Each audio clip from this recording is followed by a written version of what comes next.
Excuse me for just 1 second. I'll just get us all organized here. Hope you're all well and looking forward to learning a wee bit about how the mind plays its part in weight loss. And I'll be right with you in 2 seconds. Just need to share in a couple of places first. And mind plays its part in weight loss. And I'll be right with you in 2 seconds. Just need to share.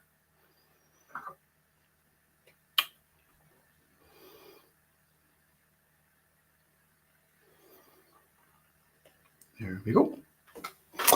Okay, hello everybody, and welcome to Weight Loss with Edward, talking about mind and its relationship with your weight loss journey. So, very quickly, we talk about the 5 pillars of health at Weight Loss with Edward. We have nutrition, hydration, sleep, movement, and mind. And all of them play a really important part in your weight loss journey, your health journey, and your happiness journey in life. But today we talk about the mind, and in my opinion, that's the most important part of your weight loss journey. Because you take your head wherever you go. And if you can imagine, if you were well rested, happy, organized, motivated, feeling unstoppable, and life felt like a breeze, of course, it would be easy to consistently make good food choices. But the reality is we're often exhausted, stressed to the nines, pulled from pillar to post, pretty much neglecting our own needs. And so it's very, very hard to be successful in any area of life, and especially in your weight loss journey, when life feels like that. So do you neglect your own needs? Do you put the needs of everyone around you first? Because maybe you don't have a lot of self-value, maybe you don't think very highly of yourself, and that spending any time or effort on you is selfish. Let me tell you something, I promise you this is true. Self-preservation is not selfishness. And so it is not selfish to look after yourself. Because if you're running around for everyone else all the time, serving everyone else's needs, and you're running on empty, the version of you that you are bringing to all those around you, be it children or colleagues or friends or family, whoever it is, that's a not so good version of you. 1 second, we've got a wee comment there. And so it's really, really important that you prioritize looking after you so that you can bring the best version of you to those around you, to your world. And so, excuse me, bloody chat. And so it's little things that would make life feel better. Now, it might be making healthier food choices or getting to bed a little bit earlier or running yourself a bath. You can't excel at anything in life if you neglect your own well-being. Now, see if you can relate to this. You start a new diet and you're doing well and you're losing weight, and probably somebody will say to you, yeah, but what happens when you go back to normal? Well, what happens when you go back to normal is you put on the weight again. And so at some point you gain the weight and then you have to go on a diet again. And then you get on a diet and you lose the weight and then you go back to normal. You have to create a new normal, and that's you have to be willing to spend some time, effort, and love into you to create that new normal so that you're not stuck in that diet cycle. I talk a lot to people about the eat crap, feel crap cycle as well, where you feel a bit tired or you're a bit stressed or, billion jobs in one morning. And so you need a little something to pick you up. So you reach for the chocolate or the sweeties or whatever it might be. And because you've eaten those things, you're a bit ashamed, maybe a bit embarrassed, feel like you're letting yourself down. You know that you're gaining weight. So your mood's pretty low. Also, because of the sugar and the crap that's in it, you feel physically a bit worse and emotionally a bit worse. So you have something else to pick you up. Self-journey, we're not all the same. Michelle, I completely agree with you. So if you're eating crap because you feel crap, but eating crap makes you feel crap, then that can go on, well, actually can go on for 30 years. Eat crap, feel crap, eat crap, feel crap. And that's you just stuck in that cycle of finding something to try and pick you up a little bit. It's not having that effect that's making you feel worse, but then you're reaching for it again to try and pick you up again, and you can be trapped in that for a very long time. If you could spend one day being deliberate with your food choices, just one day, where maybe you take your lunch with you to work, you turn down the cupcakes in the office, maybe you go for a walk at lunchtime, you maybe try and stay hydrated, and throughout that day, you're quietly a little bit pleased that you're doing something to make life better. And so you then maybe finish eating at a certain time and don't have any nighttime snacks. And because you haven't been putting as much crap in your body, you sleep better.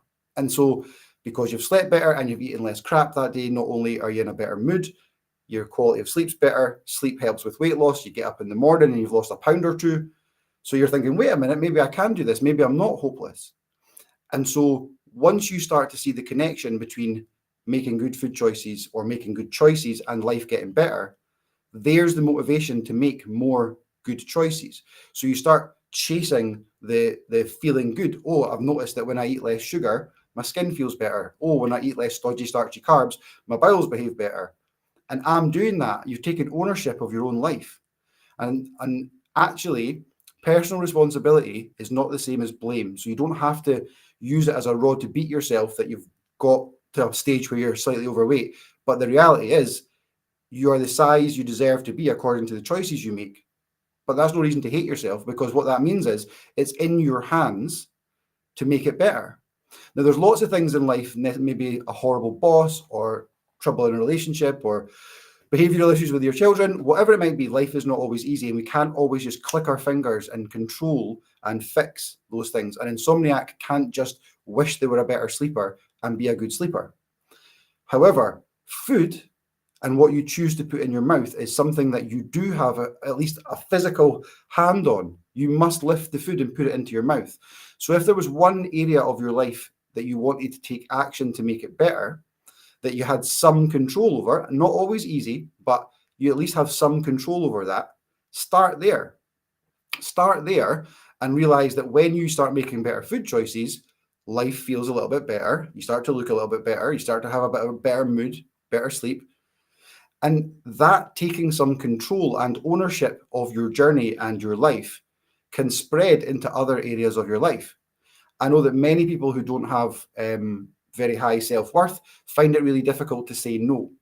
People pleasers, basically, always chasing external approval. You could start with an inanimate object, a biscuit. Start practicing saying no to the biscuit that's calling your name from the living room, and start to allow yourself to like that you are able to say no, at least to the inanimate object. And that skill, or that, like, it's like a muscle, you can practice that, and then it can also spread through other areas of your life. Having healthy boundaries, protecting your own time, space, and energy is required for self-worth. And where do you get the self-worth? Well, you start making choices that align with who you want to be. So if you looked into the future a year from now and you had the weight, the health, the energy levels, the mood that you always dreamt of, how does that future you live? That future you probably stays hydrated, probably moves when they can, probably gets good sleep and doesn't sit up all night scrolling. They eat in alignment with who they are. They're probably more confident, make more eye contact, smile more. And how do you start that process? Well, you take control of something in your life and you make some small changes to make it better. And then that can grow. And it's like I say, when you recognize that there's a relationship between making better choices and life feeling better, then you can continue that process and it gets bigger and bigger and bigger and bigger. We call it the more, the more. So the more that you do it, the more the rewards you get, the more rewards you get, the more you want to do more, and the more, and life gets better and better and better. So at Weight Loss with Edward, we work on this all the time. It's the little changes. It's parking at the far end of the supermarket car park so that you're just getting a few more steps in, and then allowing yourself to be okay and happy that you did that you made a choice that makes life better. Little tiny changes. Like I say, stop scrolling and go to bed a little bit earlier. Yes. Yeah, Danielle, exactly, that's right.